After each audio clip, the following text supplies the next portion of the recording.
Hello everyone, I am Shubham and welcome back to inspire ISPCS.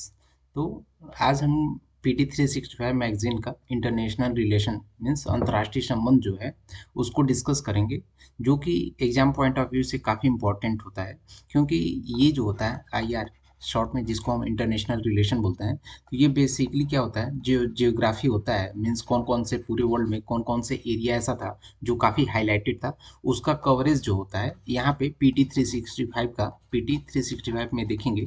तो जो IR है यहाँ पे काफ़ी डिटेल में दिया रहता है। और इसके अलावा जो ग्लोबल लेवल की बात करें तो कौन कौन से ऐसे इंस्टीट्यूट्स होते हैं, जैसे मल्टीलेटरल इंस्टीट्यूट्स, जैसे खास करके हमारा यूएन हो गया, या फिर ब्रिक्स हो गया, G7 G8 हो गया, फिर अदर जितने भी इस तरीके से जो ग्लोबल लेवल के मल्टीलेटरल फोरम्स होते हैं उसके बारे में देखेंगे।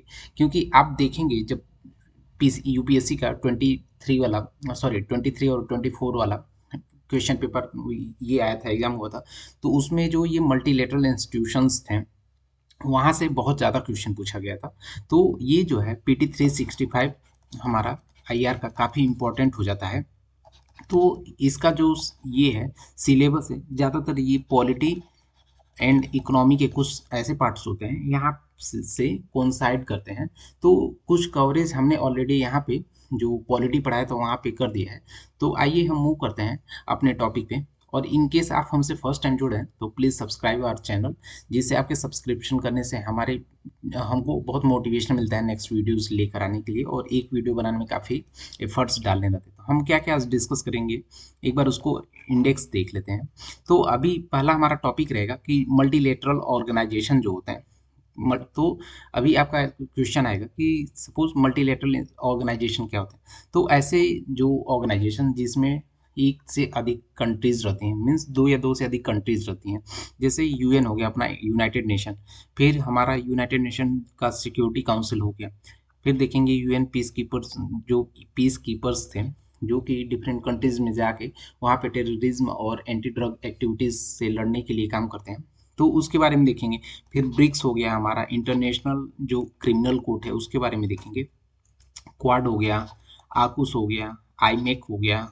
फिर हमारा जो संघाई कॉरपोरेशन और ये संघाई कोऑपरेशन ऑर्गेनाइजेशन, जिसको शॉर्ट में एससीओ बोलते हैं, तो इसके बारे में देखेंगे। G7 हो गया। तो ये सारे टॉपिक को कवर करते हैं। तो आइए हम मूव करते हैं अपने आज के फर्स्ट टॉपिक में, जो है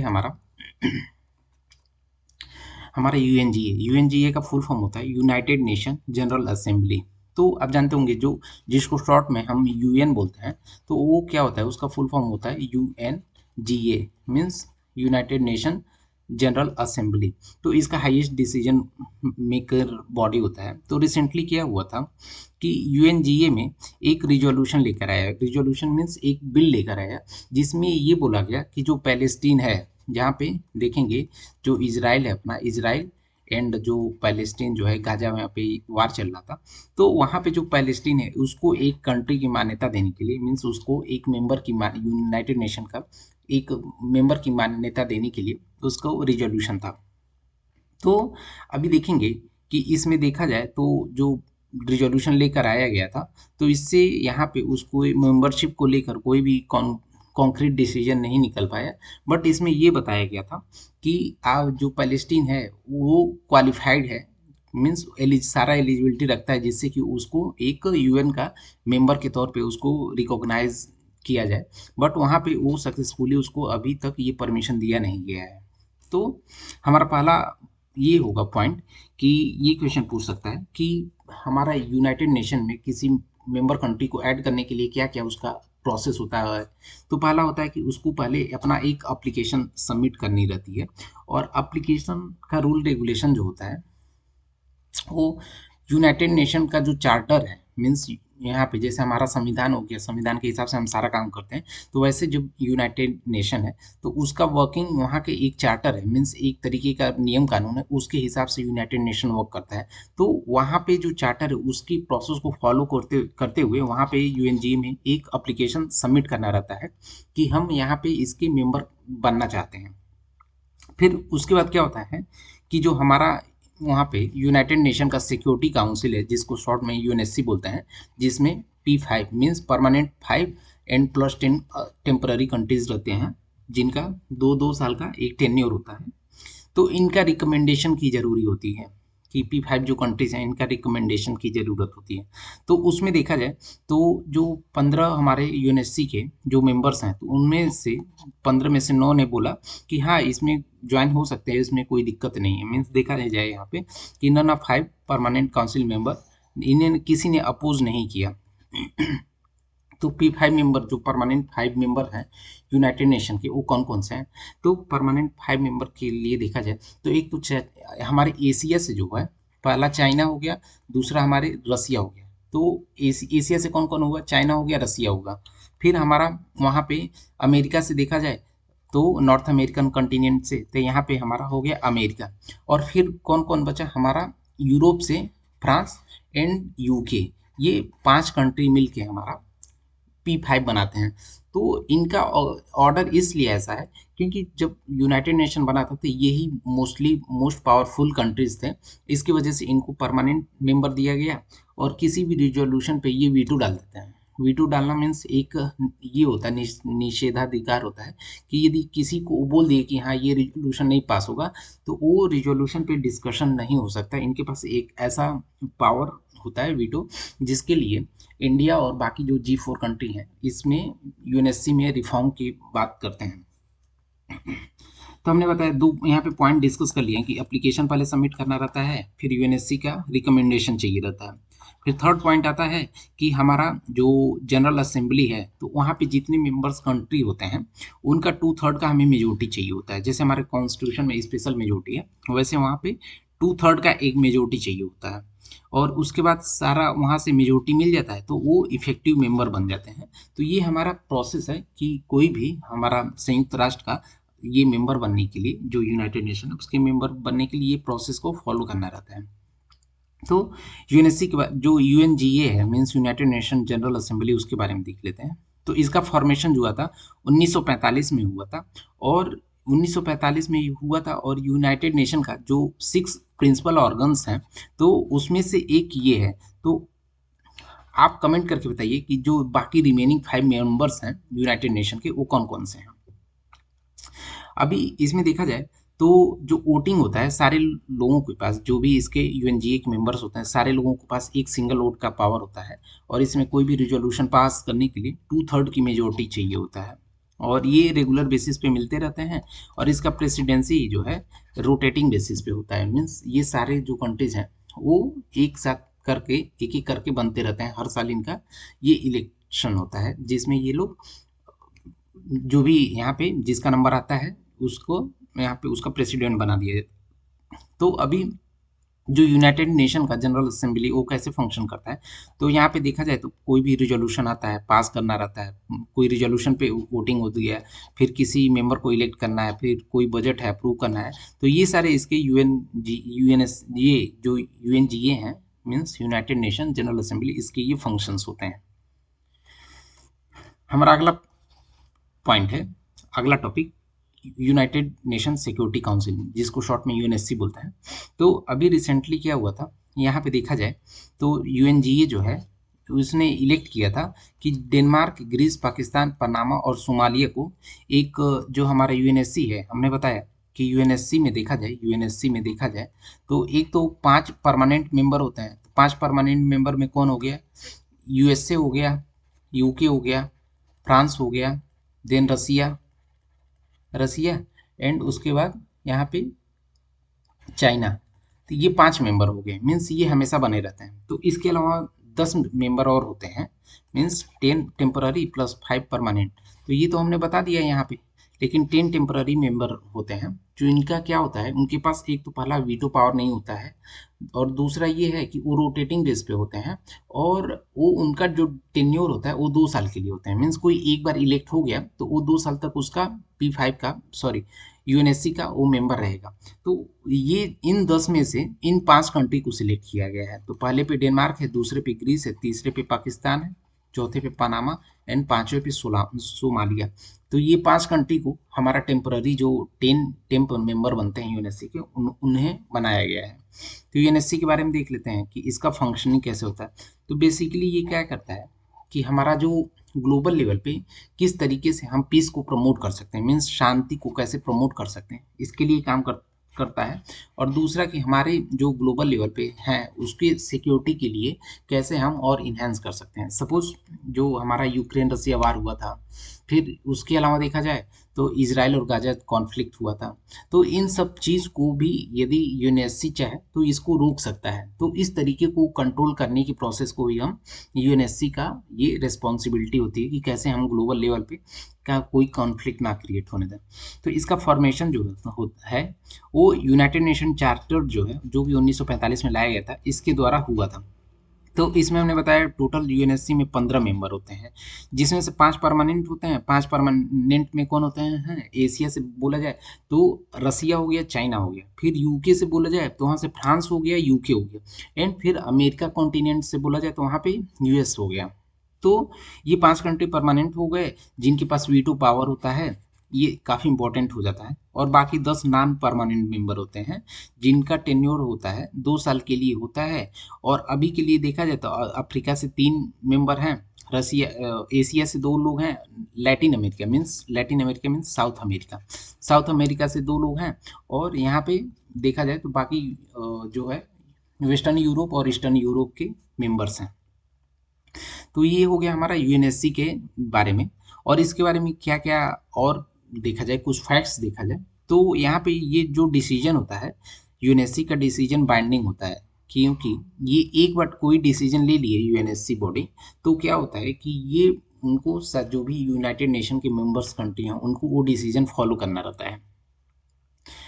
तो अगला क्वेश्चन ये यूपीएससी फ्रेम कर सकता है कि इंडिया इसका यूएनएससी का कभी टेम्पररी मेंबर रहा है क्या, और रहा है तो कितनी बार के लिए रहा है।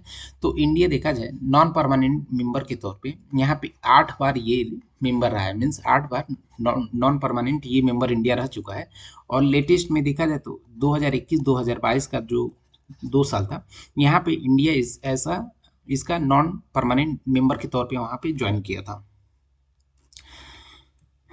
तो एक इनिशिएटिव है जो कि हमारा यूएनएससी के द्वारा लेकर आया गया था, जिसको हम कॉमन प्लेस इनिशिएटिव बोलते हैं, जो कि वुमेन पीस और सिक्योरिटी के लिए बात करता है। तो एग्जाम में क्वेश्चन पूछ सकता है कि common pledge initiative is launch by which organization, दे देगा G7 दे देगा, फिर यहाँ पे यूनाइटेड नेशन सिक्योरिटी काउंसिल दे देगा, फिर यहाँ पे अदर जो 2 ऑर्गेनाइजेशन दे देगा। तो उसमें से आपको चूज करना रहेगा। तो कॉमन प्लेज इनिशिएटिव किसके द्वारा लेकर आया गया था? तो ये लेकर आया गया था यूनाइटेड नेशन सिक्योरिटी काउंसिल के द्वारा। अभी हमारा अगला टॉपिक है कि यूनाइटेड नेशन पीस कीपर्स। तो basically United Nation peace keepers क्या होते हैं? तो हमने बताया कि जो यूएनएससी है ये बेसिकली ग्लोबल लेवल पे क्या करता है, यहाँ पे ये क्या करता है, हमारा जो पीस है, पीस मीन्स शांति, और जो ग्लोबल लेवल पे सिक्योरिटी, ये 2 मुद्दों के लिए काम करता है। तो उनको कंट्रोल करने के लिए एक फोर्स का गठन करता है, और उस फोर्स को ही हम यूनाइटेड नेशन पीस कीपर्स बोलते हैं। तो ये क्या हुआ था, रिसेंटली इंडिया ने एक ग्रुप लॉन्च किया जिसको हमने बोला कि ग्रुप ऑफ फ्रेंड्स। और इसमें क्या बोला गया था कि रिसेंट में देखा जाए तो इंडिया के जो यहाँ पे यूनाइटेड नेशन पीस कीपर्स के जो हैं, मीन्स ये एक तरीके के जो पुलिस होते हैं उस तरीके से के होते हैं। तो यहाँ पे यूनाइटेड नेशन पीस कीपर्स में इंडिया के बहुत ज़्यादा लोग होते हैं जो यहाँ पे यूएन पीस कीपर्स में काम करते हैं। तो अभी के लिए देखा जाए तो बहुत सारे कंट्रीज़ में जो यूनाइटेड नेशन के पीस कीपर्स फोर्स है, पीस कीपर जो फोर्स है, इन पे अटैक्स होने लगे थे। तो अटैक होने लगे थे तो उसको कंट्रोल करने के लिए और मॉनिटर करने के लिए और प्रॉपर उस डेटा रिकॉर्ड में है, इसकी वजह से इंडिया ने एक इनिशिएटिव लॉन्च किया था जिसको बताया कि ग्रुप ऑफ फ्रेंड्स। तो ग्रुप ऑफ फ्रेंड्स का मेन मोटिव क्या था कि जो हमारा पीस कीपर्स हैं उनके अगेंस्ट जितने भी क्राइम्स हो रहे हैं उसको कैसे कंट्रोल और मॉनिटर किया जा सकता है, इसका मेन मोटो था। और ये किसके द्वारा लॉन्च किया गया था? ये लॉन्च किया गया था इंडिया के द्वारा, और नेम दिया गया था ग्रुप ऑफ फ्रेंड्स। तो ग्रुप ऑफ फ्रेंड्स हमने बताया कि ये इंडिया के द्वारा लेकर आया गया था 2022 में। और ये जो है हमारा ये पीस कीपर्स हैं उनके खिलाफ जो भी यहाँ पे क्राइम्स हो रहे हैं उसको अकाउंटेबल ठहराया जाए। और जो ये पीस कीपर्स होते हैं उनकी एक खासियत होता है, ये जो हेलमेट लगाते हैं ये ब्लू कलर के हेलमेट लगाते हैं। ये काफ़ी ध्यान दीजिएगा, ये एग्जाम में पूछ सकता है कि ये ब्लू हेलमेट्स कौन लगाता है। तो जो यूनाइटेड नेशन के पीस कीपर्स होते हैं वो ब्लू हेलमेट लगाते हैं। तो यहाँ पे कुछ देख लेते हैं यूनाइटेड नेशन पीस कीपर्स के बारे में। तो इसका जेनेसिस जो था 1948 में हुआ था और ये ब्लू कलर के हेलमेट लगाते हैं। कभी भी कहीं पे पीस कीपर्स को मीन शांति को बनाए रखने के लिए पीस कीपर का डिप्लॉयमेंट होता है, तो वहाँ पे क्या होता है कि जो सिक्योरिटी काउंसिल है वो एक अप्रूवल लेती है और एक रिजोल्यूशन पास कराती है, और उस रिजोल्यूशन पास कराने के हिसाब से वहाँ पे जो पीस कीपर हैं उस कंट्री में डिप्लॉय कर दिए जाते हैं। और एक बार जो यूनाइटेड नेशन का पीस कीपर फोर्स है इसको यहाँ पे नोबल पीस प्राइज भी मिल दिया गया था। और ये कब दिया गया था, वो ये 1988 में दिया गया था, जो कि काफ़ी इंपॉर्टेंट है, ये एग्जाम में क्वेश्चन पूछ सकता है। और इंडिया जो है, हमने बताया कि इंडिया के बहुत ज़्यादा लोग यहाँ पे जो पीस कीपर्स फोर्स में काम करते हैं। तो यहाँ पे देखिए यहाँ पे क्लियरली मेंशन है कि India is one of the largest UN PK, means United Nation peacekeepers में इंडिया के जो है सबसे लार्जेस्ट मेंबर्स वाली एक कंट्री है। हमारा अगला टॉपिक है कि United nation economic and social commission for Asia and Pacific. तो एशिया पैसिफिक वाला जो रीजन है इसमें क्या होता है कि सोशल और इकोनॉमिक कमीशन को लेकर एक ये रिपोर्ट्स है। बस इतना ध्यान दीजिएगा, ये उतना इम्पोर्टेंट नहीं है, बट बस इसका हेडक्वार्टर ध्यान रखिएगा कि इसका हेडक्वार्टर जो बैंकॉक थाईलैंड में है। बाकी आप हम पीडीएफ अपने टेलीग्राम चैनल पे डाल देंगे, वहाँ पे भी आप इसको देख सकते हैं। और स्टिल आपको कोई डाउट लगे तो आप हमसे कमेंट बॉक्स में जोड़ सकते हैं या फिर हमारे टेलीग्राम चैनल पे आके हमसे डायरेक्ट 1-to-1 कांटेक्ट कर सकते हैं।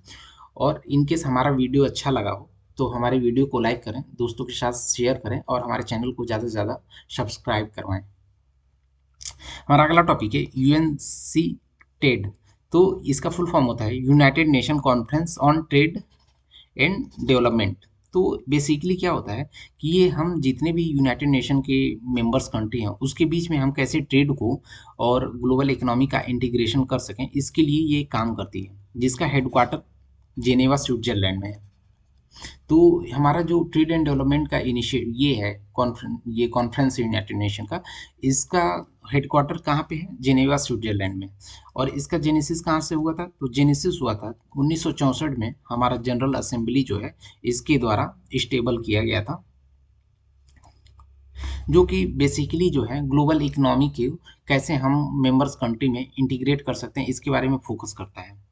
और इसके द्वारा देखा जाए तो कुछ इंपॉर्टेंट रिपोर्ट्स भी निकाले जाते हैं, जो जिसमें पहला पहला रिपोर्ट है कि ट्रेड एंड डेवलपमेंट रिपोर्ट, दूसरा रिपोर्ट है world investment report and third report है हमारा लिस्ट डेवलप्ड कंट्री रिपोर्ट। तो ये जो तीन रिपोर्ट हैं काफ़ी इंपॉर्टेंट है, इसको ध्यान रखिएगा, क्योंकि यूपीएससी या फिर पीसीएस एग्जाम में क्या होता है कि कभी कभी ऐसा क्वेश्चन फ्रेम करते हैं कि वो मल्टीपल स्टेटमेंट्स दे देते हैं और पूछते हैं कि ये रिपोर्ट्स किसके द्वारा पब्लिश किया जाता है। तो ये ध्यान रखिएगा, trade and development report, world investment report and list developed country report, ये तीन रिपोर्ट जो है हमारा यूएनसी टैड के द्वारा निकाला जाता है, यूएनसी टीएडी के द्वारा निकाला जाता है।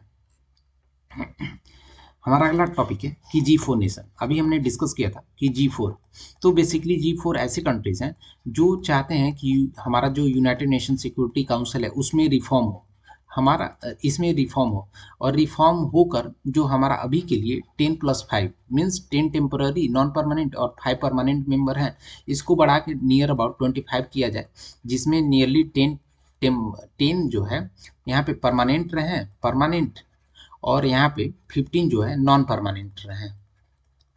और यहाँ पे थ्रू आउट द जो कॉन्टिनेंट है, मीन्स हमारा जो पांचों छह कॉन्टिनेंट है यहाँ से सारे लोगों का रिप्रेजेंटेशन रहे। जैसे नॉर्थ अमेरिका कॉन्टिनेंट में देखा जाए, नॉर्थ अमेरिका कॉन्टिनेंट में देखा जाए तो यहाँ पे अमेरिका ऑलरेडी है। साउथ अमेरिका कॉन्टिनेंट में देखा जाए तो वहाँ पे कोई इसका रिप्रेजेंटेशन नहीं है P5 में। फिर उसके बाद देखा जाए तो हमारा जो यूरोप है यहाँ पे रिप्रेजेंटेशन ज़्यादा है, बट जो अफ्रीका कॉन्टिनेंट है यहाँ पे इसका रिप्रेजेंटेशन नहीं है। फिर एशिया में देखा जाए तो एशिया में जो इंडिया है, हमारा इंडिया, हम दुनिया की सब सेकेंड लार्जेस्ट कंट्री हैं और इसके साथ साथ हम यहाँ पे फिफ्थ लार्जेस्ट इकोनॉमी है। इसके बाद भी हमें जो है यूएनएससी में मेंबर नहीं बनाया गया है, मीन्स हमारे पास वीटो नहीं है और यूएनएससी में परमानेंट मेंबरशिप नहीं है।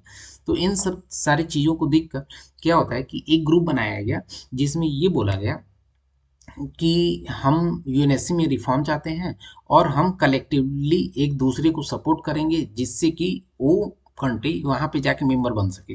तो G4 कंट्री में नेम से पता चला होगा कि इसमें 4 कंट्री हैं। तो 4 इसमें कंट्री कौन कौन से है? एक तो ब्राज़ील हो गया साउथ अमेरिका से, जर्मनी हो गया यूरोप से, इंडिया हो गया एशिया से, एंड फिर एशिया से जापान हो गया। और ये इंडिया जापान क्यों हो गया? क्योंकि ये देखा जाए तो एक बड़ी इकोनॉमी है। इंडिया सबसे लार्जेस्ट, सेकंड लार्जेस्ट पॉपुलेशन है, फिफ्थ लार्जेस्ट इकोनॉमी है। जर्मनी भी है, यहाँ पे देखा जाए इकोनॉमी इसका ज़्यादा है। और ब्राज़ील इसलिए क्योंकि वहाँ पे साउथ अमेरिका का कहीं पे रिप्रेजेंटेशन नहीं है। तो ये इसका मेन मोटो है, जो एक दूसरे को सपोर्ट करते हैं यूएनएससी में मेंबरशिप के लिए। और हमने बता दिया है कि इसका सारा बता दिया है, इसको यहाँ पे देख सकते हैं 25 मेंबरशिप के आसपास, जिसमें से कुछ परमानेंट रहे, कुछ यहाँ पे ये रहे। बट क्या होता है कि कुछ कंट्रीज जो है इसको अपोज करती हैं। तो कंट्री क्यों अपोज करती हैं? जैसे अभी इंडिया के केस में देखा जाए तो इंडिया को कौन अपोज करता है? इंडिया को पाक अपोज करता है, पाकिस्तान। पाकिस्तान क्यों अपोज करता है? क्योंकि पाकिस्तान जानता है कि इंडिया एक बार के लिए जब सिक्योरिटी काउंसिल का मेंबर हो जाएगा और इसके पास वीटो पावर आ गया, तो ये क्या करेगा? पाकिस्तान को बर्बाद कर देगा। बर्बाद इसलिए कर देगा क्योंकि पाकिस्तान में देखा जाए तो वहाँ पे टेररिज्म एक्टिविटी, जो टेररिज्म है और ये स्टेट स्पॉन्सर्ड इस जो टेररिज्म है, ये एक्टिविटीज़ बहुत ज़्यादा होती है। तो इंडिया के पास एक बार पावर आ गया तो पाकिस्तान और रोड पे आ जाएगा। इसकी वजह से पाकिस्तान जो है वहाँ पे इस चीज़ का विरोध करता है। तो जो हमारा जो यूनाइटिंग फॉर कंसेंसस है, मीन्स यूएफसी, ये कंट्री क्या करते हैं कि अदर जो कंट्री का यहाँ पे रिप्रेजेंटेशन या फिर G4 कंट्री का जो डिमांड है, इसको अपोज करते हैं, जिससे कि इनको परमानेंट का मेंबर ना बनाया जाए। तो इसी इसी चीज़ को हम कॉफ़ी क्लब भी बोलते हैं। तो ध्यान रखिएगा, ये यूपीएससी में क्वेश्चन फ्रेम कर सकता है कि कॉफ़ी क्लब क्या होता है। तो कॉफ़ी क्लब बेसिकली एक ऐसा ग्रुप ऑफ कंट्रीज है जो लोग क्या करते हैं कि दूसरे कंट्री को यूएनएससी जो यूनाइटेड नेशन सिक्योरिटी काउंसिल है उसमें मेंबर ना बने, इसके लिए ये लोग यहाँ पे हाईलाइट करते रहते हैं। तो इसमें कौन कौन से कंट्री हैं? तो देखा जाए तो अर्जेंटीना हो गया, Canada, Colombia, Costa Rica, Italy, Malta, Mexico, Pakistan, फिर Korea, San Marino, Spain. Means ये सारे कंट्रीज हैं जिनको काफ़ी क्लब बोला जाता है। हमारा अगला टॉपिक है ICC, means international cricket council वाली आईसीसी नहीं है ये है इंटरनेशनल क्रिमिनल कोर्ट। मीन्स जो इंटरनेशनल लेवल पे कोई क्रिमिनलाइजेशन हो रहा है तो उसको ये मॉनिटर और उससे रिलेटेड जो इशू है उसको रेज करता है। तो रिसेंटली आईसीसी ने क्या किया कि जो इजराइल के प्राइम मिनिस्टर हैं नेतन्याहू, उनको इन्होंने क्या किया था, अरेस्ट वारंट निकाल दिया था। तो अभी देखा जाए तो क्वेश्चन आ सकता है कि इसके पहले उन्होंने क्या किया था, जो आईसीसी है इंटरनेशनल क्रिमिनल कोर्ट, इसने क्या किया था, जो रसिया के प्रेसिडेंट हैं हमारे इसमें पुतिन, इनको भी यहाँ पे अरेस्ट का वारंट निकाला था। तो देखिए हमने यहाँ पे बताया अरेस्ट का वारंट यहाँ पे पुतिन के लिए भी निकाला जा चुका है। और इसमें ये बताया गया है कि जितने भी इसके मेंबर्स कंट्री हैं, इन सारे लोगों के ऊपर इसका डिसीजन बाइंडिंग होता है। मीन्स सपोज ये जो आईसीसी है इसने किसी को दोषी ठहरा दिया तो उसके जितने मेंबर्स कंट्री हैं तो उस कंट्री में सपोज कोई वो इंसान चला गया तो उसको ये लोग अरेस्ट कर लेंगे। तो इसमें क्वेश्चन आ सकता है कि इंडिया इसका मेंबर है कि नहीं। तो इंडिया देखिए इसका मेंबर नहीं है, ये जो कि काफ़ी इंपॉर्टेंट है, ये ध्यान दीजिएगा। और इसका कौन कौन मेंबर नहीं है? तो इंडिया भी मेंबर नहीं है, इजराइल भी मेंबर नहीं है, यूएस भी मेंबर नहीं है, रसिया भी मेंबर नहीं, चाइना भी मेंबर नहीं है। तो देखा जाए तो ये जो बड़ी बड़ी कंट्रीज हैं ये खास करके इसका मेंबर नहीं है। तो इसका इस्टेब्लिशमेंट जो है, जो सीरियस इंटरनेशनल क्राइम्स होता है इसको ट्रैक और मॉनिटर करने के लिए वो एक परमानेंट इंटरनेशनल कोड बनाया गया, जिसका बात पूरा जो कंट्रीज हैं इसके मेंबर कंट्री हैं उनको फॉलो करना रहता है। और ये 1998 में लेकर आया गया था, बट इसका प्रॉपर से जो वर्किंग जो है 2002 से स्टार्ट हुआ था। तो ये किस तरीके के क्राइम को हैंडल करते हैं? तो जीनोसाइड मीन्स एक बड़े लेवल पे मास जो हत्या होती है उसको हम जिनोसाइड बोलते हैं, तो इसको ये देखता है। फिर इसके अलावा जो ऑर्गेनाइज्ड क्राइम होता है जैसे वार क्राइम हो गया और क्राइम अग्रेशन का ये हो गया, तो इन सब चीज़ से रिलेटेड ये इश्यूज को हैंडल करता है। और इसका डिसीजन जो होता है हमने बताया कि बाइंडिंग होता है। तो कुछ लोगों के मन में डाउट आ रहा होगा कि एक तो होता है इंटरनेशनल क्रिमिनल कोर्ट और एक होता है इंटरनेशनल कोर्ट ऑफ जस्टिस, तो इन दोनों में क्या डिफरेंसेस हैं। तो इसको पहले ध्यान से देखिए कि हमने बताया ये वाला जो है ये हो गया ICC means international criminal court, और ये हो गया इंटरनेशनल कोर्ट ऑफ जस्टिस। तो दोनों का जो जेनेसिस है यहाँ पे देखा जाए तो जो आईसीसी है, जो इंटरनेशनल कोर्ट है, इसका जो यहाँ पे जो जेनेसिस मीन्स उत्पत्ति रोम स्टैट्यूट से हुआ था, और जो हमारा जो इंटरनेशनल कोर्ट ऑफ जस्टिस है तो इसका यूएन चार्टर से लेकर आया गया था। जिस दोनों का हेडक्वार्टर देखा जाए तो नीदरलैंड के हेग में है। और इसमें कंपोजिशन देखा जाए तो जो हमारा इंटरनेशनल क्रिमिनल कोर्ट है यहाँ पे जजों की संख्या 18 होती है, और जो आईसीजे है यहाँ पे जजों की संख्या 15 होती है। और किस तरीके के केसेस टैकल करते हैं यहाँ पे देख सकते हैं, ये इंडिविजुअल लेवल के भी केसेस टैकल करते हैं, और यहाँ पे जो होता है कि कोई भी ऑफेंस होता है तो उसके लिए जो रिस्पॉन्सिबल पर्सन है उसको ये लोग ठहराते हैं दोषी। अभी हमारा अगला टॉपिक है ब्रिक्स। तो आप सपोज आप PT365 हमारे चैनल पे वीडियो देखे होंगे, तो इस चीज़ को हमने पॉलिटी का जो PT365 मैगजीन आया था उसमें भी प्रॉपर हमने कवर किया था ब्रिक्स का पॉलिटी में। तो आप वहाँ पे जाके इन डिटेल ये वीडियो देख सकते हैं पॉलिटी का, जो PT365 का हमने मैराथन वीडियो निकाला है वहाँ पे। हमारा वीडियो अच्छा लग रहा तो प्लीज़ हमारे वीडियो को लाइक करें, दोस्तों के साथ शेयर करें और चैनल को सब्सक्राइब करें, जिससे अगला वीडियो जब भी हम अपलोड करें तो आपको तुरंत उसका मिल जाए। तो हम देख लेते हैं कि इसका लेटेस्ट मीटिंग जो है 16 मीटिंग था, और ये कहाँ पे हुआ था, कजान। कजान कहाँ पे है, कजान एक रसिया का सिटी है। तो अभी ब्रिक्स का लेटेस्ट सम्मेलन जो सम्मेलन था वो रसिया में हुआ था। और इसका जेनेसिस देखा जाए ब्रिटिश जो हमारा ब्रिक्स है, तो ब्रिक्स का ये देखा जाए तो पहले क्या था, इनिशियली ये ब्रिक था। ब्रिक मीन्स ब्राजील, रसिया, इंडिया, चाइना। फिर बाद में इसका साउथ जो अफ्रीका है ये मेंबर बना। तो साउथ अफ्रीका मेंबर कब बना था, तो साउथ अफ्रीका मेंबर 2010 में बना था। पहले क्या था, इसके सिर्फ 4 मेंबर थे, ब्राज़ील, रशिया, इंडिया, चाइना। तो ये ध्यान दीजिएगा कि ये वही ऑर्गेनाइजेशन है जिस पे जो ट्रम्प हैं, ट्रम्प ने बोला था कि हम किसी ने डी-डॉलराइजेशन की बात की तो उस पे हम टैरिफ लगा देंगे। तो यही वो ब्रिक्स ऑर्गेनाइजेशन है जिसका सबसे पहले इसने ये टर्म जो है कॉइन किया था, जो नीलो जिमो नील हैं उन्होंने 2001 में किया था। और इसका जो फॉर्मेशन दो G8 जो कंट्री था 2006 में इसका हुआ था, और फर्स्ट टाइम इसका समिट जो है रसिया में हुआ था 2009 में। ये ध्यान दीजिएगा, ब्रिक्स का पहला समिट जो है रसिया में हुआ था। तो इनिशियली इसके 4 मेंबर थे, 2010 में साउथ अफ्रीका इसका मेंबर बना, और अभी देखा जाए तो इसमें 5 कंट्री और मेंबर बने हैं। तो 5 कंट्री कौन कौन से हैं, इजिप्ट, इथोपिया, इजिप्ट हो गया, इथियोपिया हो गया, ईरान और यूएई एंड इंडोनेशिया। ये 5 कंट्री ऐसे हैं इनको यहाँ पे ब्रिक्स का मेंबरशिप दिया गया है। तो इंडोनेशिया साउथ ईस्ट जो कंट्रीज हैं उसमें ये पहला है। इसका सेक्रेटेरिएट देखा जाए तो इसका कोई परमानेंट सेक्रेटेरिएट नहीं है, मीन्स इसका परमानेंट कोई ऑफिस नहीं होता है। हमारा अगला टॉपिक है कि आसियान। तो आसियान का फुल फॉर्म होता है association of south east nation. Means देखा जाए तो इंडिया का ये जो है नीचे वाला कोस्टल एरिया है, तो इसके बाद में यहाँ पे ईस्ट में ईस्ट वाली कंट्री और साउथ वाली कंट्री, इस बेल्ट में ये जितनी भी कंट्री हैं इनका जो यहाँ पे इस लोकेशन पे जो भी कंट्री रहते हैं इनको हम आसियान कंट्री बोलते हैं। तो आसियान में कौन कौन कंट्री हो गए, तो यहाँ पे देखिए ये इंडिया का बॉर्डर हो गया, ये बे ऑफ बंगाल हो गया। तो यहाँ पे देखा जाए तो Myanmar, Laos, Thailand, Vietnam, Cambodia. तो ये 5 ये हो गए। फिर यहाँ पे नीचे 5 हो गए, Singapore, Indonesia, Malaysia, Brunei, Cambodia. तो ये 10 हो गए। बाकी इसके अलावा देखिए फिलीपींस।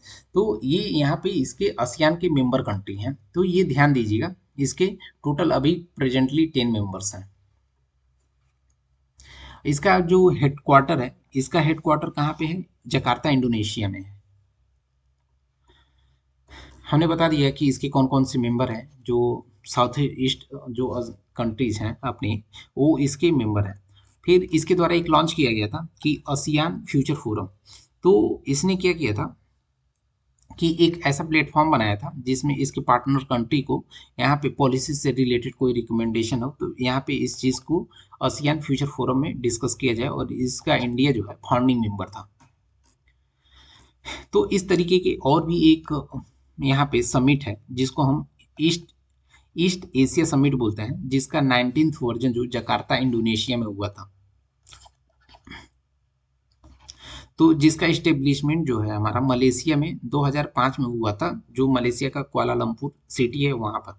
तो ये कौन कौन से तरीके को या किस चीज़ के स्ट्रेटजी को फॉलो करता है या फिर हैंडल करता है। तो पहला है स्ट्रेटजिक इंपॉर्टेंस के बारे में देखता है, पॉलिटिकल इश्यूज को भी यहाँ पे देखता है और डिस्कस किया जा सकता है, और इकोनॉमिक इश्यूज, ये तीन टाइप के इश्यूज हैं मेंबर्स कंट्री में। तो इस चीज़ पे यहाँ पे डिस्कशन हो सकता है यहाँ पे ईस्ट एशिया समिट में। हमारा अगला टॉपिक है कि सार्क। तो सार्क का फुल फॉर्म होता है South Asian association for regional यहाँ पे cooperation, means South Asian association for regional cooperation.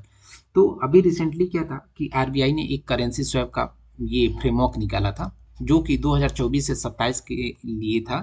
तो करेंसी स्वैप एग्रीमेंट बेसिकली एक तरीके का ऐसा कॉन्ट्रैक्ट है जिसमें दो देशों के सेंट्रल बैंक, मीन्स अभी इंडिया के केस में देखा जाए सेंट्रल बैंक कौन है, एक होता है सेंट्रल बैंक ऑफ इंडिया, तो वो एक हमारा बैंक है, हम उसकी बात नहीं कर रहे हैं।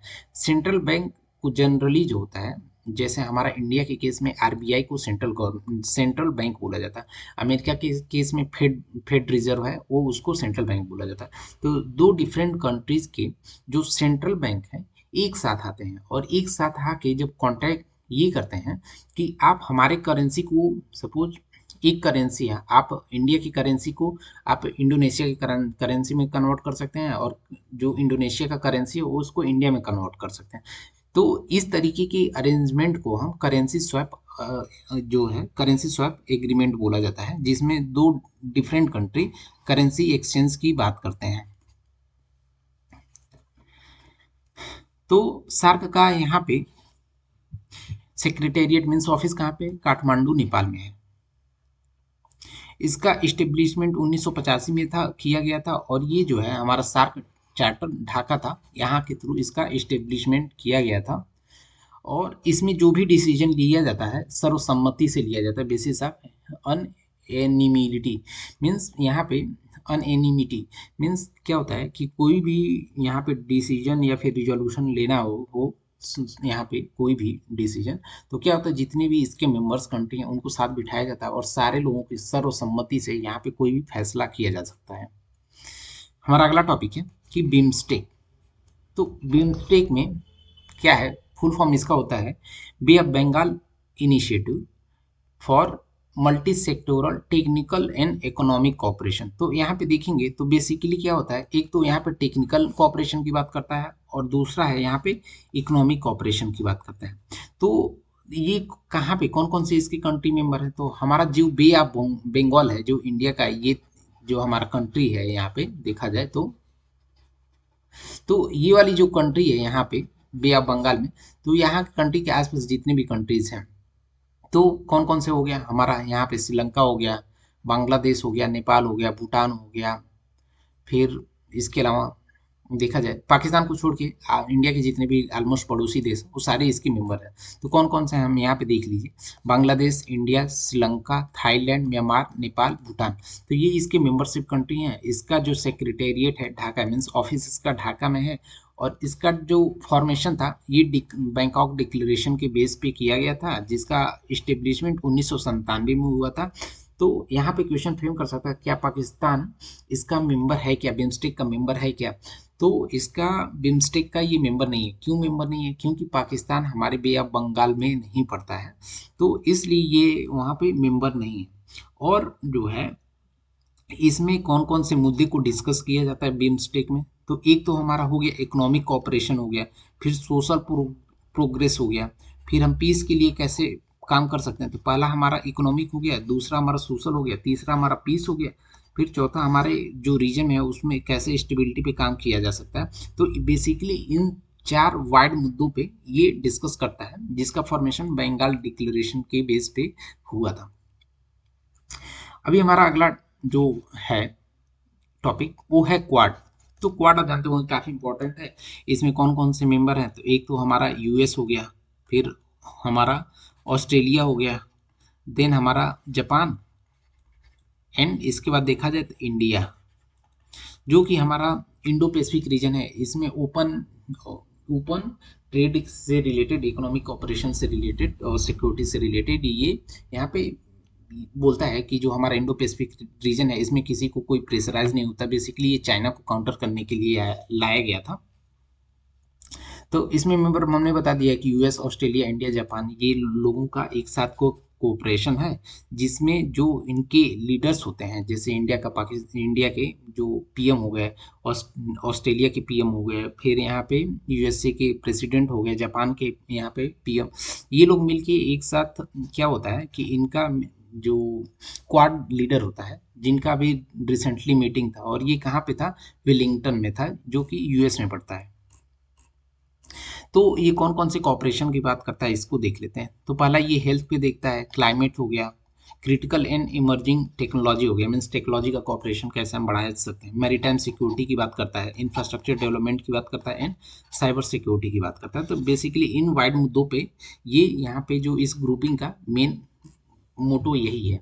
तो इसका टाइमलाइन देख लेते हैं। तो सबसे पहले इसके फॉर्मेशन की जो बात है 2004 में कहा गया था, और 2004 वही साल है जब यहाँ पे जापान में देखा जाए तो सुनामी आया था। तो उस टाइम पे इसके फॉर्मेशन की बात कही गई थी, जिससे कि हमारा जो इंडो पैसिफिक बेल्ट है उसमें हम सिक्योरिटी को और इन्हेंस कर सकें।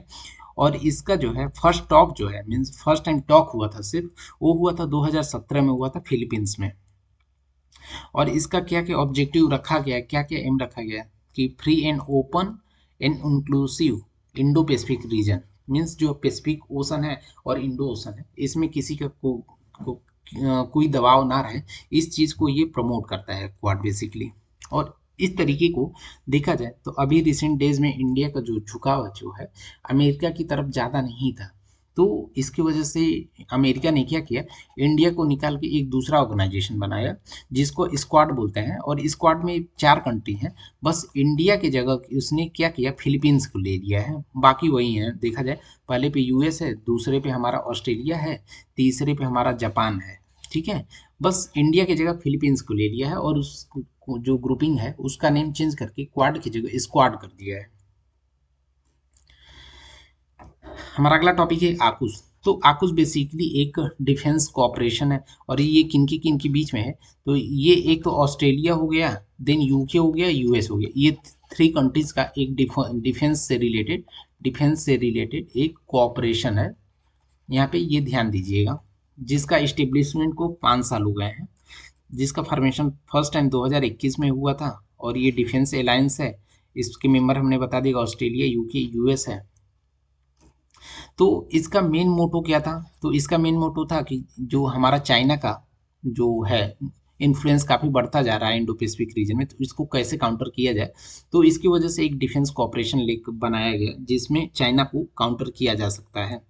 और ये कोई एक तरीके का देखा जाए तो जैसे हमारा नाटो मिलिट्री अलायंस है, तो ये मिलिट्री अलायंस नहीं है, ये ध्यान दीजिएगा, ये सिर्फ डिफेंस टेक्नोलॉजी पे फोकस करता है और डिफेंस कॉपरेशन की बात करता है। बेसिकली क्या है, अमेरिका अपना जो आर्म्स है, जो हथियार है, ये बेचने के लिए एक इसको जगह चाहिए होता है। तो जब इस जगह चाहिए होता है तो इसको क्या करता है कि इनको एक अपने पास ला के ऑस्ट्रेलिया और जापान को यहाँ पे एक साथ ला के, सॉरी, जो यूके और यहाँ पे ऑस्ट्रेलिया है, इनको एक साथ ला के यहाँ पे अपने असलहे बेचने का बेसिकली इसका मेन मोटो है।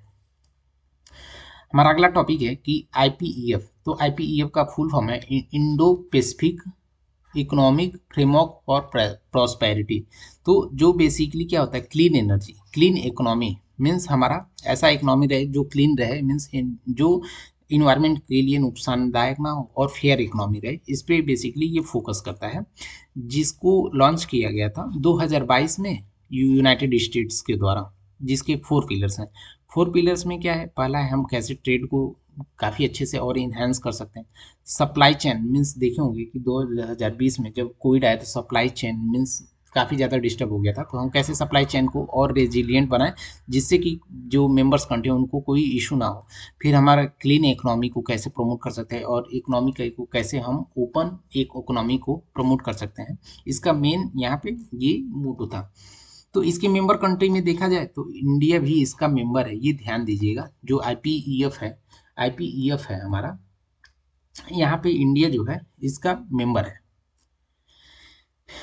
हमारा अगला टॉपिक है कि आईमेक। बेसिकली आईमेक है जो हमारा G20 हुआ था, G20 2023 में इंडिया में।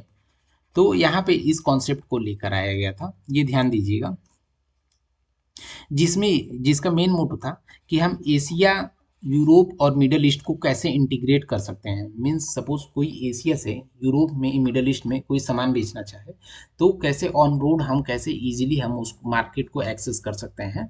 बेसिकली क्या था, ये जो हमारा चाइना का BRI प्रोजेक्ट है, बिल्ड एंड रोड इनिशिएटिव, इसको काउंटर करने के लिए इस प्रोजेक्ट को लेकर आया गया था, जिससे क्या होगा कि एशिया से, मीन्स हम इंडिया से हम यूरोप तक का हमें एक्सेस मिल जाए। यही इसका मेन ये था। तो इसका रूट क्या रहने वाला था, तो देखिए यहाँ मुंबई से निकल के जाने वाला था, तो यहाँ से कहाँ पे जाता, ये जो जबल अली पोर्ट है यूएई का, यहाँ पे जाता। ठीक है, यहाँ से जाने के बाद ये जाता अल गुवाहायत जो यूएई का है, वहाँ से फिर हराद, हराद होते हुए रियाद सऊदी अरेबिया जाता, सऊदी अरेबिया का इसराइल के हाइफा पोर्ट पे जाता, हाइफा पोर्ट से फिर ग्रीस में, ग्रीस के पास जाता, फिर वहाँ से उसको यूरोप में एंट्री मिल जाती। तो इसका मेन मोटो यही था कि हम कैसे अपने इंडिया को, हम इंडिया या फिर जो हमारा एशिया है उसको हम कैसे यूरोप से कनेक्ट कर सकते हैं, जिससे कि जो इकोनॉमिक कोऑपरेशन है, ट्रेड है, ये इसमें इन्हेंस हो सके। हमारा अगला टॉपिक है SCO. SCO stands for Shanghai cooperation organisation. तो इसका रिसेंटली 24वां समिट हुआ था, और ये कहाँ पे हुआ था, कजाकिस्तान में हुआ था। कजाकिस्तान के अस्ताना जो सिटी है वहाँ पे हुआ था। तो अभी क्वेश्चन ये बन सकता है कि एससीओ का लेटेस्ट मेंबर कौन है। तो देखा जाए तो बेलारूस जो है, बेलारूस जो कि हमारा यूएसएसआर मीन जो सोवियत संघ था, उससे जब 15 कंट्रीज में वो टूटा, तो उसमें से बेलारूस एक पार्ट था। तो बेलारूस ने इसको एससीओ ज्वाइन करने के लिए बात की है। तो एससीओ का मेन काम क्या रहता है कि टेररिज्म को कैसे काउंटर किया जाए, जो एंटी ड्रग एक्टिविटी है इसको कैसे रोका जाए, इस पे बेसिकली ये काम करता है। जिसका हेडक्वार्टर कहाँ पे है, चाइना में है, बीजिंग चाइना में है। और इनिशियली ये जो है किसके द्वारा स्टार्ट किया गया था, तो ये जो रसिया, चाइना एंड जो हमारा सेंट्रल एशियन कंट्रीज है, सेंट्रल एशियन मीन्स कौन कौन से हो गए, किर्गिस्तान हो गया, कजाकिस्तान, ताजिकिस्तान, उज्बेकिस्तान। तो ये हमारा जो सेंट्रल एशियन कंट्री है और रसिया, चाइना, ये कंट्रीज मिलके इस एससीओ कॉन्सेप्ट को लेकर आई थी। और 2015 में रसिया ने क्या किया था कि इंडिया और इस पे जो रसिया ने इंडिया और पाकिस्तान को as a full time member के तौर पे इन्होंने ऐड किया था। तो अभी के लिए जो हमारा एससीओ है इसमें 10 मेंबर है, जिसमें से इंडिया भी एक मेंबर है। हमारा अगला टॉपिक है G7। G7, तो हम आपसे एक क्वेश्चन पूछ रहे हैं कि G7 का क्या पहले इसमें इसको किस नाम से जाना जाता था, और इसमें रसिया इसका मेंबर है कि नहीं है, ये कमेंट बॉक्स में कमेंट करके बताइए। इन केस मेंबर नहीं है तो क्यों नहीं है, इसका रीजन भी बताइए, जिसको हम आगे डिस्कस करेंगे। तो अभी रिसेंटली यहाँ पे G7 का 15th एनिवर्सरी था, जो 15th ये इसका समिट हुआ था, और ये कहाँ पे हुआ था, इटली में हुआ था। और इंडिया को एज इसका आउटरीच कंट्री मीन्स जो इसके मेंबर तो नहीं है, बट ये उस G7 कंट्रीज के लिए काफ़ी इंपॉर्टेंस रखते हैं, तो ऐसे कंट्री को आउटरीच कंट्री के तौर पे वहाँ पे इनवाइट किया गया था इंडिया को। तो G7 का जो जेनेसिस है ये हुआ था 1975 में, जब एक और खास करके ये कब हुआ था, जो इकोनॉमिक और फाइनेंशियल कोऑपरेशन 2023 में जो हमारा एनर्जी क्राइसिस हुआ था, तो उसके कारण क्या था कि इकोनॉमिक और फाइनेंशियल कोऑपरेशन को कैसे बढ़ाया जा सकता है, इस पे फोकस करने के उद्देश्य से लेकर आया गया था। जिसका मेन मोटो ये है कि इकोनॉमी, माइग्रेशन और क्लाइमेट चेंज से रिलेटेड जो इश्यूज हैं उसको कैसे टैकल किया जाए, कैसे पॉलिसी का फ्रेमिंग किया जाए, और कैसे जो इसके मेंबर्स कंट्री हैं इसके बीच में कैसे हम यहाँ पे जो ट्रेड है इसको और बढ़ाया जा सकता है। तो इसके मेंबर्स कंट्री कौन है? तो G7 है, तो नेम से पता चला कि इसमें 7 कंट्री होंगे। तो इसमें 7 कंट्रीज में यहाँ पे जो कंट्रीज वाइज देखा जाए तो नॉर्थ अमेरिका से 2 कंट्री हो गए। तो नॉर्थ अमेरिका से कौन 2 कंट्री हुए? एक तो हो गया हमारा यूएसए, दूसरा हो गया कनाडा। फिर अभी देखेंगे यूरोप से, तो यूरोप से कौन कौन हो गया? एक तो जर्मनी हो गया, यूके हो गया, फिर यहाँ पे इटली हो गया एंड फ्रांस हो गया। और एशिया से एक यहाँ पे जापान है। तो जी सेवन कंट्रीज है, वहाँ से एशिया से सिर्फ एक जापान है। फिर नॉर्थ अमेरिका से देखा जाए तो अमेरिका और कनाडा है, 3 हो गए। और बाकी जो 4 कंट्री हैं वो यूरोप की कंट्री है। तो वो यूरोप के 4 कंट्रीज कौन कौन से हैं? एक तो जर्मनी हो गया, दूसरा हमारा यूके हो गया, यूनाइटेड किंगडम, तीसरा हमारा हो गया इटली, और चौथा हो गया हमारा फ्रांस। ये 4 यूरोप से हैं जो G7 के पार्ट है। तो इसका हिस्ट्री ये है कि पहले इसको G8 कंट्री के नाम से जाना जाता था। बट 2014 में देखा जाए तो जो क्रीमिया पे रसिया ने जब ये किया था, कंट्रोल में लिया, तो G7 से G8 से क्या किया, रसिया को इन्होंने बाहर कर दिया। रसिया को बाहर कर दिया तो ये G7 कंट्रीज बन गई। तो ये क्वेश्चन पूछ सकता है G7 कब बना था? तो पहले जो G8 था उसी में से रसिया को निकाल दिया गया, तो G7 बन गया। जो कब हुआ था? ये 2014 में हुआ था, जब क्रीमिया पे एनेक्सेशन हुआ था। और इसमें प्रेसिडेंसी जो है रोटेटिंग बेस पे होता है। मीन्स जो 7 कंट्री हैं तो वो सातों साल में एक एक करके यहाँ पे उसका अध्यक्ष बनते हैं। मीन्स यहाँ पे वो बनते हैं, प्रेसिडेंसी उनके पास आती है। और ये एक तरीके का इन्वेस्ट ये है पार्टनरशिप प्रोग्राम लेकर आते हैं, जिनको बोला जाता है ग्लोबल इंफ्रास्ट्रक्चर एंड इन्वेस्टमेंट। तो ये पूछ सकता है ये इनिशिएटिव किसके द्वारा लेकर आया गया है? Global infrastructure and investment initiative. एक और इम्पॉर्टेंट इनिशिएटिव लेकर आया गया था कि energy for growth in Africa. Means Africa में एनर्जी का कैसे ग्रोथ हुई, ये इनिशिएटिव G7 कंट्रीज के लेकर आया गया था, जो कि काफ़ी इम्पोर्टेंट है। फिर हमारा अगला टॉपिक है नाम मूवमेंट बिस नॉन अलाइनमेंट मूवमेंट। तो रिसेंटली क्या हुआ था, जो ये नाम कंट्रीज हैं, नॉन अलाइनमेंट वाली जो कंट्रीज हैं, उन्होंने बताया था कि क्यूबा जो है, क्यूबा को रिमूव किया जाए। किससे रिमूव करना था? जो यूनिलेटरल टेररिज्म, मीन्स ये एक ऐसा ग्रुपिंग है जो जो कंट्री है जो अपने यहाँ टेररिज्म को फोकस करती है, बढ़ावा देती है। तो ऐसे लोगों का एक अमेरिका क्या करता है, ब्लैक लिस्टिंग टाइप का करता है, जिसको यूनिलैटरल टेररिज्म लिस्ट बोलते हैं। तो नाम ने बोला कि क्यूबा ने ऐसा कुछ काम नहीं किया, तो उसको वहां से उसको बाहर निकालो। तो ये किसके द्वारा है? यूएसए के द्वारा लगाया जाता है, स्टेट स्पॉन्सर्स ऑफ टेररिज्म यहाँ पे। तो इसमें अभी देखा जाए इस लिस्ट में कौन कौन से हैं यूनिलेटरल टेररिज्म में, तो नॉर्थ कोरिया, ईरान और सीरिया इसके मेंबर के तौर पे हैं। तो जो नॉन अलाइनमेंट मूवमेंट है, इन्होंने फेवर किया क्यूबा को कि ये काफ़ी इम्पोर्टेंट है। G7 जो ग्लोबल साउथ कंट्रीज हैं इसमें काफ़ी इंपॉर्टेंस रखता है, और ये वहाँ का ऐसा कुछ एक्टिविटीज़ नहीं है, तो इसको यहाँ से बाहर निकालो। तो नॉन अलाइनमेंट मूवमेंट का जो यहाँ पे ओरिजिन था, ये हुआ था 1955 में हुआ था, जब बैंगडंग कॉन्फ्रेंस हुआ था। तो यहाँ पे एक नॉन अलाइनमेंट मूवमेंट दिया गया था। तो बेसिकली नॉन अलाइनमेंट मूवमेंट क्या होता है कि सपोज अभी के सिनेरियो में बात की, जब यहाँ पे यूक्रेन और रसिया कॉन्फ्लिक्ट हुआ, तो क्या हुआ कि जितने यूरोपियन कंट्री थे और अमेरिकन कंट्री थे, तो इन्होंने बहुत चाहा कि इंडिया किसी एक का फेवर ले ले, या तो ऑस्ट्रेलिया का ले, या तो फिर रसिया का ले ले, और नहीं रसिया का तो अमेरिका या यूरोप का फेवर ले ले।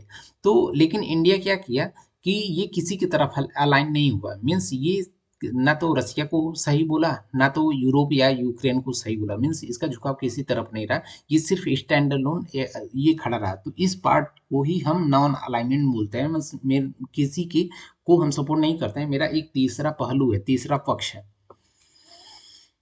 तो उस चीज़ को हम नाम अलाइनमेंट बोलते हैं, जिसका जो उत्पत्ति है जेनेसिस यहाँ बैंगडंग कॉन्फ्रेंस 1955 में हुआ था।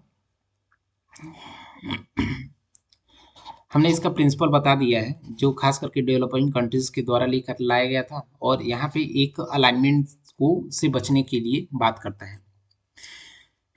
अभी देख लेते हैं कॉमनवेल्थ। तो बेसिकली अभी लंदन डिक्लेरेशन, कॉमनवेल्थ जो है लंदन डिक्लेरेशन के थ्रू लेकर आया गया था, जिसको नियरली 75 ईयर्स हो गए हैं। तो इंडिया और कॉमनवेल्थ का रिलेशन देखा जाए तो इंडिया जो है कॉमनवेल्थ जितनी भी कंट्रीज हैं उसमें से लार्जेस्ट मेंबर है। तो अभी पहले ये समझ लीजिए कि कॉमनवेल्थ कंट्रीज क्या होते हैं। तो जब शुरुआत में आप जानते होंगे, जब ब्रिटिश था तो इन्हीं ने बहुत सारे कंट्रीज पे राज किया था, नियरली 56 कंट्रीज पे राज किया था। तो जब 56 कंट्री पे राज किया तो ये जब जाने लगे तो ये हुआ कि जितने कंट्रीज पे राज किए इन्होंने, तो क्यों ना एक तरीके का ग्रुप बना दिया जाए जिसमें डेमोक्रेसी और यहाँ पे एक डेमोक्रेसी और बाकी एक कॉपरेशन के लिए बात किया जाए। तो उस ग्रुपिंग को ही कॉमनवेल्थ ग्रुपिंग बोला जाता है, जिसका जो है लंदन डिक्लेरेशन के माध्यम से लेकर आया गया था। तो इंडिया का इंपॉर्टेंस देख लेते हैं कॉमनवेल्थ में।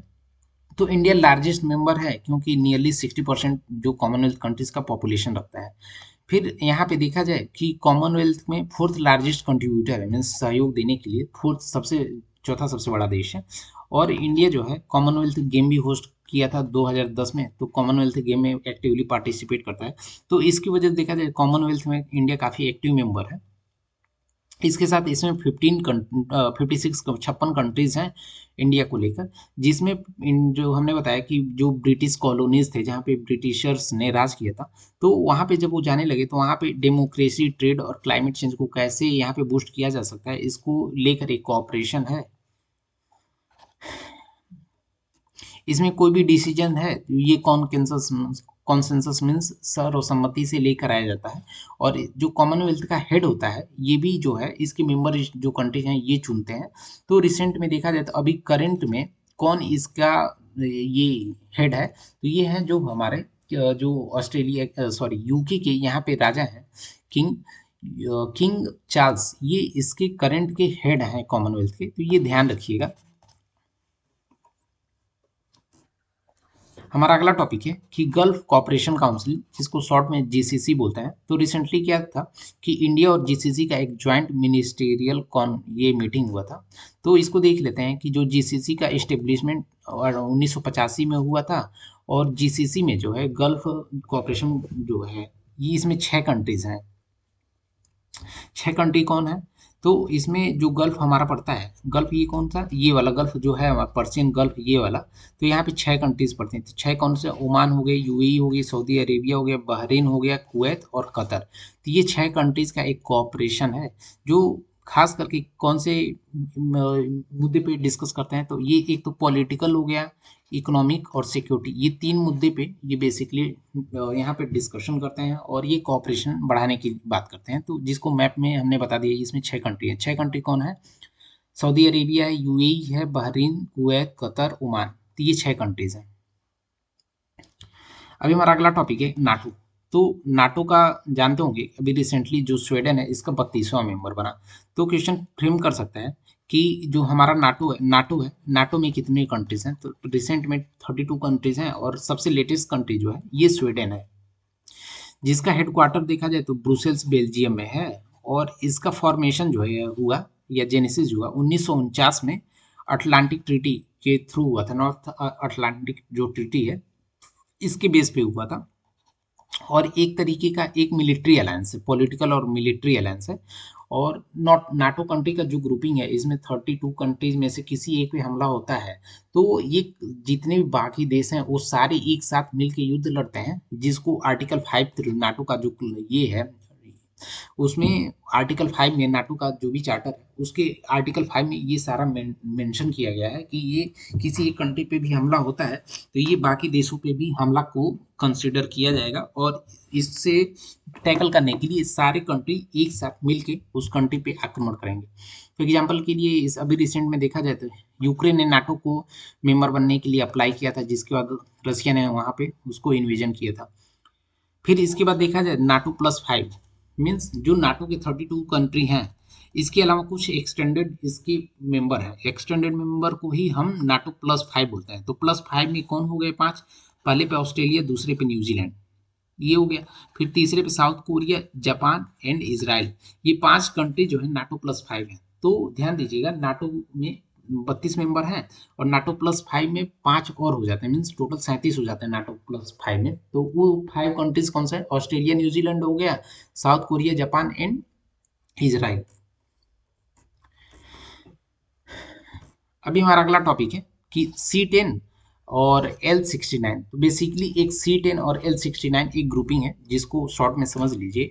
तो जो 10 है एक ऐसा यहाँ पे ग्रुपिंग है जिसमें क्या होता है कि जो यहाँ पे जो अफ्रीकन मिनिस्टर होते हैं, जितने भी 10 अफ्रीकन कंट्रीज हैं, उनके मिनिस्टर जो हो गए फाइनेंस मिनिस्टर और उनके जो सेंट्रल बैंक के गवर्नर होते हैं, ये लोग मिल के आके एक साथ यहाँ पे मीटिंग करते हैं कि हमें कैसे क्या इकोनॉमिक फेंस पे क्या हमें ये डिसीजन लेना चाहिए नहीं लेना चाहिए। उस चीज़ को हम C10 बोलते हैं। तो इसमें कौन कौन से कंट्री हैं, तो ये बेसिकली जो है साउथ सॉरी अफ्रीकन कॉन्टिनेंट के 10 कंट्रीज हैं, Algeria, Botswana, Cameroon, Egypt, Kenya, Nigeria, South Africa, Tanzania. ये सारे इसकी कंट्री हैं, इसमें ध्यान दीजिएगा। जिसमें वहाँ के फाइनेंस मिनिस्टर और सेंट्रल बैंक के जो गवर्नर होते हैं एक साथ आके यहाँ पे टॉक करते हैं, जिसको हम C10 ग्रुपिंग बोलते हैं। और एक है L69 ग्रुपिंग, तो जिसका इस्टेब्लिशमेंट 2007 में हुआ था, और ये खास करके डेवलपिंग कंट्रीज का एक ग्रुप है जो सिक्योरिटी काउंसिल है हमारा UNSC। तो वहाँ पे रिफॉर्म के लिए ये बात करता है। तो जैसे देखा जाए तो एक तो हमारा G4 हो गया जो इसमें पार्टिसिपेशन या रिफॉर्म की बात करता है यूएनएससी में। उसके अलावा जो L69 है ये भी हमारा यूनाइटेड नेशन सिक्योरिटी जो काउंसिल है, इसमें भी रिफॉर्म के लिए बात करता है। और ये बोलता है कि इसमें जो है रिफॉर्म होना चाहिए, और सारे जो जितने भी कॉन्टिनेंट है सारे लोगों का इसमें रिप्रेजेंटेशन होना चाहिए, और इंडिया इसका L69 का मेंबर है। हमारा अगला टॉपिक है कि UPO means universal postal union. ये काफ़ी इंपॉर्टेंट इसलिए हो जाता है कि ये दुनिया की सेकेंड सबसे बड़ी, ये यहाँ पे सेकेंड ओल्डेस्ट ये ऑर्गेनाइजेशन है। तो यहाँ पे देखिए सेकेंड ओल्डेस्ट है, और सबसे पुरानी कौन सी ऑर्गेनाइजेशन है, तो ITU जो means international telecommunication union, ये सबसे पुरानी वर्ल्ड की ऑर्गेनाइजेशन है, और जिसका फॉर्मेशन 1865 में हुआ था। और जो यूनिवर्सल पोस्टल यूनियन है इसका फॉर्मेशन 1874 में हुआ था, ट्रीटी ऑफ बर्न के थ्रू। तो ये ध्यान दीजिएगा, इसका 150वां एनिवर्सरी था।